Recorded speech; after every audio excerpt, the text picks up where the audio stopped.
L'homme assis face à moi avait l'œil vide, la peau grise et les lobes d'oreilles en escalope de veau.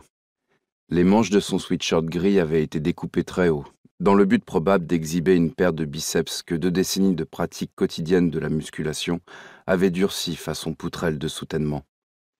Il faisait à peine 15 degrés dans la cellule, mais il portait un pantalon en fine toile de coton blanc taché ici et là, et son front était luisant de sueur. Sur son crâne totalement glabre se reflétaient les néons blancs. « C'est quand vous voulez, Doc. » Le Doc fut suivi d'un reniflement si puissant que je pus visualiser la trajectoire du molar à travers la trachée et jusque dans l'estomac. J'attendis la fin du voyage en le fixant droit dans les yeux. « C'est vous qui avez demandé à me voir, François. » Une de ses paupières tressauta à l'instant où son prénom franchit mes lèvres. La plupart des détenus possédant un surnom, je n'aurais pas parié un copec sur Joe la brindille concernant celui-ci, et les gardiens se limitant au patronyme, il m'arrive souvent de rencontrer des hommes que la simple sonorité de leur prénom suffit à émouvoir. Mais François, ça avait plutôt l'air de le foutre en rogne.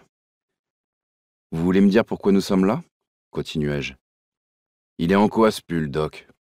On dirait une putain de peau de lapin. » Je jetai un œil à ma manche. C'était le pull noir que Julia m'avait offert à Noël l'année précédente. Je devrais peut-être arrêter de le porter ici. Ce n'était pas la première fois qu'un détenu me posait cette question. Et c'était loin d'être anodin. Même si, dans mon métier, absolument tout est loin d'être anodin. En Cachemire. Et vous pouvez m'appeler Doc, si vous voulez.